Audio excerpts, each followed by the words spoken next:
لیکن اس میں ایک بات اور آپ سے بتانا چاہتا ہوں کہ اگر ایمان والا شرک نہیں کیا رہا،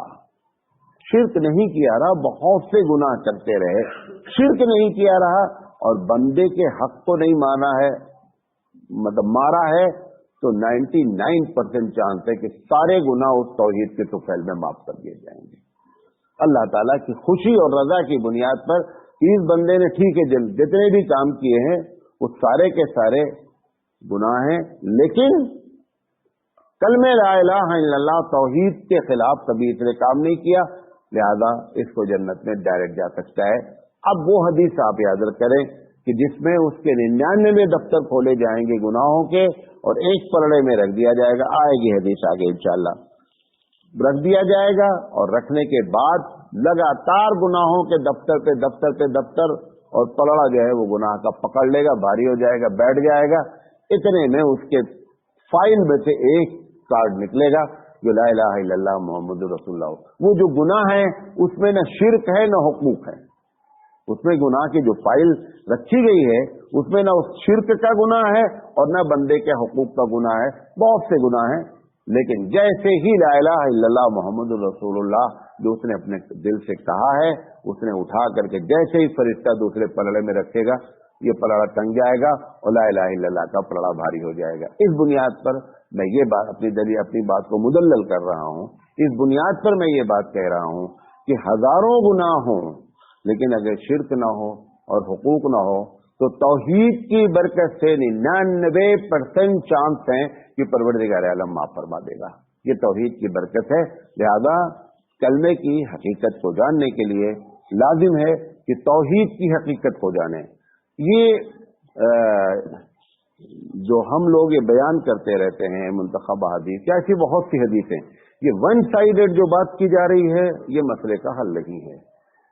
ہمیشہ کوئی بچہ پوچھتا ہے رات کسے کہتے ہیں، رات نہیں معلوم، دن ہی دن دیکھ رہا ہے، تو اس کو سمجھانے کے لیے آپ کتنا بھی بولیں اندھیرا ہو جاتا ہے، کچھ نہیں، اس کا طریقہ ہے کہیں لے جا کر کے رات میں رکھ دو اس کو کہ یہ دیکھیے رات ہے، اس کو رات کہتے ہیں، فوراً اس کی بات سمجھ میں آ جائے گی۔ عربی زبان کا محاورہ بھی ہے کہ تعرف الاشیاء بازدادها، چیزوں کی ڈیفینیشن، چیزوں کی پریبھاشا ہمیشہ اس کی ضد سے سمجھی جاتی ہے۔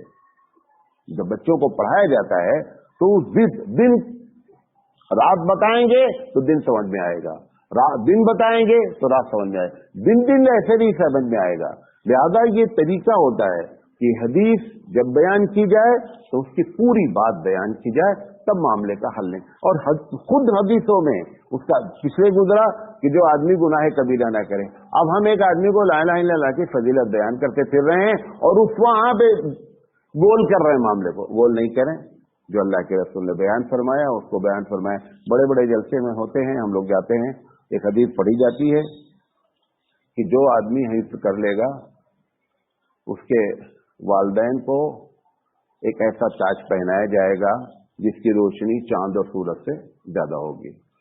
سب نے سنا ہے، جہاں جلسے ہوتے ہیں یہ حدیث پڑھی جاتی ہے۔ یہ بتانے والا حدیث کو ناقص بتاتا ہے۔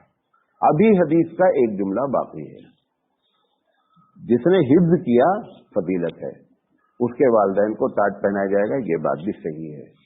تاج کا بتا دینا کہ تاج پہنایا جائے گا، اس کا مطلب کہ ایک ثواب ہے جو آپ کو بتایا جا رہا ہے، لیکن کچھ ایسے ثواب ہوتے ہیں جس کو بتایا ہی نہیں جا سکتا ہے۔ اسی کا اگلا جملہ ہے، قوما لگا ہوا ہے حدیث میں، اگلا جملہ ہے فما ظنک بالذی من عمل بہذا، اس آدمی کے بارے میں تمہاری کہہ رہا ہے جس نے اس کلام الہی کو یاد کیا، اس کو تو میں نے فضیلت بیان کر دی، لیکن اس آدمی کے بارے میں تمہاری کہہ رہا ہے کہ جس آدمی نے قرآن پڑھا اور اس پر عمل کیا۔ یہ جملہ بیان نہیں کیا جاتا تقریر میں، یہیں پہ چھوڑ دیا جاتا ہے۔ تو اب وہ بندہ حفظ والا اماں ابا تاج پہن کر کے چلے گئے، جلسہ ختم، اماں ابا تاج پہن کر چلے گئے، جو اصل بات حبیب مصطفیٰ بیان کرنا چاہتے تھے اس کو گول کر دیا گیا کہ فما ظنک بالذی من عمل بہذا، تو اس شخص کے بارے میں تمہاری کہہ رہا ہے جس نے اس کتاب پر عمل کیا۔ مطلب کیا ہے؟ اس کا اجر اتنا ہے جو لفظوں میں بیان نہیں کیا جا سکتا۔ آپ لوگوں کو کئی مرتبہ ایک مثال دیتا رہتا ہوں کہ جب ہم کبھی کھانا کھا کے آتے ہیں تو بیویاں پوچھتی ہیں کیا کھلائے، ان کی عادت ہے، ہم سے بھی پوچھتی ہیں. ایک مرتبہ ہم دبئی میں پہنچ گئے، 360 ڈش تھی، 360 طریقے کے کھانے تھے جو رکھوایا تھا کھانا، ہر ملک کے لحاظ سے. مطلب کوئی بھی کھانا کھانے والا ٹچ نہیں کر سکتا تھا سب کو، اتنا کھانا تھا. اب وہ آ کر کے بیگم نے پوچھا کہ پارٹی آپ کی کیسے رہی، کیا کھلایا؟ میں بولا بھائی پوچھو نہیں. ہر مرتبہ بیان کر دیتے تھے، یہ کھلایا، یہ کھلایا، یہ کھلایا. آج میں نے کچھ بھی نام نہیں لیا، لیکن روز سے زیادہ نام لیا، جس کو آپ اپنی زبان میں بولے کہ پوچھو نکو. یہ پوچھو نکو میں جتنی بات ہے اتنا بیان کرنے میں بات نہیں ہے. یہی بات حبیب مصطفیٰ حدیث میں فرما رہے ہیں کہ میں نے بیان تو کر دیا کہ جن کے بچے نے حفظ کیا ان کو اللہ تعالیٰ تاج پہنائے گا، لیکن جس نے عمل کیا وہ پوچھو نکو کہ ان کا ثواب کتنا ہے. فما ظنک بالذی من عمل بہذا، ابو داؤد کی روایت ہے کہ اس شخص کے بارے میں تمہاری کیا رائے ہے جس نے اس کتاب پر کیا کیا ہے، عمل کیا ہے. لہذا ایسے ڈنڈی نہیں مارنی چاہیے، نہ مولانا لوگوں کو اور نہ عوام کو. جو حدیث کی بات ہے، حدیث کا جو مقصد ہے وہ ہمیشہ پورا ہونا چاہیے. وآخر دعوانا الحمدللہ رب العالمین.